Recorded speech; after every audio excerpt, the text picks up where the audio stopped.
Welcome to the first episode of Men Helping Men, a podcast dedicated to men who help other men become better men. Our format is simple. Our guests get 5 minutes to answer one simple question. What is the most important lesson they've learned and how did it change their life? Today, we have the pleasure of having Derick Johnson. He is a U.S. Army veteran turned life coach. He helps people break down old patterns so that they can thrive, not just survive. Hey, what's going on, brother? Not much, not much. How are you doing today? As you said, happy Monday when we first Oh started yeah, happy speaking. Monday. Ready to So, dominate the week? yeah, man, that's how it started. But like I said, there's no such thing as a Monday. It's just one day after the other. There's always something to be done, right? Oh yeah, never stops. So love the smile, love the energy. We're gonna keep it super, super simple. So the floor is yours. Answer our simple question. What is the most important lesson you've learned and how did it change your life? Definitely number one is to learn how to use pain as fuel. Learning how to use pain as fuel. And that pain could come from family trauma. That pain could come from bullying. So myself, I'm mixed. So my father's African American, my mother's German. I grew up in Germany as a child. My dad was US Army 20 plus years. My mother has been a kindergarten teacher 40 plus years. So the discipline, the structure was always there. The mentality was there. But they went through their own traumas as kids and as teenagers and in life and their careers. So they never really had time to do the deep inner work. So growing up, alcoholism ran on both sides of the family. So violence, screaming, yelling, all that was like the norm in our house after the family left, after the guests left. Happy, beautiful family. Once everybody leaves the party, the door closes and everything just erupts. But as a teen, at 11 and 12 years old, I was able to really get deep into fitness and change my mentality and my physique by utilizing that pain as fuel. But one thing that I also noticed after those hard workouts, I started to have more clarity as a teen and I would work on my faith after the workouts. So the calm mind after training the body, the mind was open because if I tried to work on faith before, I would overthink it and I would say, why me, God? Why? And I would be angry, just that angry teen, and it wouldn't work. So I said, I need to release first. So flipping that pain into fuel, but gaining that clarity and calmness. So there's an interesting word called equanimity, which basically just means calmness and having a strategic reaction to things. So you don't let people, situations, the economy, family, internet troll, or whoever throw you off of your game, and flipping that pain into fuel and saying, you know what, I'm still going to show up no matter what's in the comment section. I'm still going to pursue my path no matter what happened to him in his past and what negative opinions they've heard. But you have to look at different perspectives. So, perspective hop, your current self, creating your version 10.0, what does he look like? What does he see when he opens up his bank account? How much does he make a month? Does he have a family and kids? Does he live in the States? Does he live in a condo or a house? Get crystal clear and immerse yourself with that goal and that dream, utilizing all of your senses. You'll get chills, you might get tears, but really sit in it and visualize exactly what you want. And then come back to the present moment and say, what is my current stress? Or what is something that I need to get rid of? Am I carrying around this anger with me and it's spilling into the workplace where Thursday comes around and they're boiling and they're like, all right, F this team meeting. Like, I don't want to be around y'all. Is it the team or is it you? So what can that individual, what can that man get rid of? That's always something I recommend because that'll help you to flip the pain into fuel because sometimes it only lasts a couple minutes for some guys and then everything else piles up and they feel like they're boiling or they feel really low. So eliminate things first and then go back to that inner child. So you created version 10.0, you have crystal clarity on who you want to become. You go to your current self, what are my current stressors or what can I get rid of? And then you look at your younger version and say, look how far I've come. I'm proud of this young guy.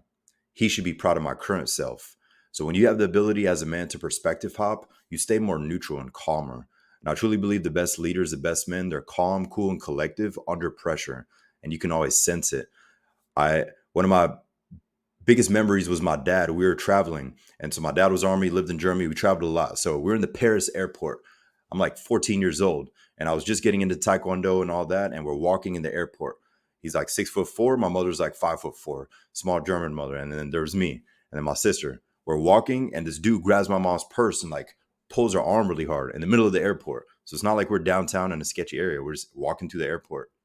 So, and he starts calling him the N word and racial slurs and all that. And my dad just like picked him up and stared in his eyes and like took his soul basically. Like he could have smashed him, but that would have messed up his life. He could have destroyed him, but he was not violent. And he just like had that look in his eye. And I was ready to help. And he put the guy down, and the guy was like trembling and walked away. And him and his friends ran away. And just that moment of seeing like his calmness, and everybody else there was like, so that one example reminds me nowadays of Jordan Peterson's quote, where Jordan Peterson says a lot, a man that has the ability to destroy, kill someone, or hurt someone, I'm paraphrasing it, but has the ability to stay calm in that. So how can you flip that pain into fuel? So seeing him be calm in that aggressive situation, seeing yourself be calm in that sales meeting, whatever the situation is, but also what is the silver lining? And how can you let all this fuel your life to become the man that you should be? And how can you give that man to the world? So my challenge to you is to pinpoint what can you get rid of that you've been carrying that's making you hit the ceiling, and how can you flip that pain into fuel? And most importantly, give back to others, because that's why you're here. Make everything come full circle. You're bang on. 5 minutes on the dot. Good job, brother. Appreciate it. I got one question for you before I let you go. What is the number one step the listeners should take if they want to let go of that pain? I would, number one, grab a sheet of paper and then write down whatever specifically those things are. I would first start with what they eat and what they consume, as in drink. So maybe that guy, maybe he drinks too many sugary drinks. Maybe he eats too many simple carbs. Start with the food and drink and then start to go deeper. Okay, what else? Maybe he's scrolling too much. Every man has a cycle. TikTok, email, Amazon, boom, ESPN, whatever their thing is, they're like, shit, I'm just bored. Let me lay it down. Oh, I'm stressed at work. I got 15 tabs open. Boom, boom, boom, boom. So like, what is their cycle there? So if they can start with getting rid of things first, they can open up the door to be more open to do the inner work before they try to like add into their routine or go see the therapist or life coach or whatever modality they want to do. But first, as a man, really take control of what they can get rid of. And it's usually vices, drugs, alcohol, sex, porn, smoking. Sometimes it's even sleeping. Some men, they'll try to sleep their stress away and just to escape reality or not really face themselves. So everybody has a vice. It doesn't always have to be unhealthy, but first slowly getting rid of those things to take their power back. And then at that point, when they go see the professional to do the inner work or just a friend, they're more open and it's actually way more effective. Because if not, if they go to that meeting and this morning they piss themselves off because they hit snooze 6 times, it's not going to be as effective. Or last night they drank and the weekend they did something else. So if they first got rid of some things, they would come and they're way more calm. And I've noticed that a lot because you can tell when you're trying to help a friend, a client, customer, and he's just not there. You're like, all right, we gotta switch things up. So first release some things before you do the inner work. Love it, brother. I really appreciate your time. I appreciate your wisdom. I can imagine your father holding a guy, extended arm, just staring at him in the eyes. I love it. Oh Great, yeah, in the great middle of the visual. airport and just giving them that death stare, and everybody's like Yeah, puts them down it, calmly, and they just walk that's the away. advantage of being a bigger guy. I have Oh that yeah, effect on people too. So I know how that, if you're confidence, like if you have confidence behind your eyes, it will do the trick 99% of the time. I oh yeah. really, really appreciated your time, brother. Thanks for joining us. If you enjoyed this episode, make sure to like, comment, and follow.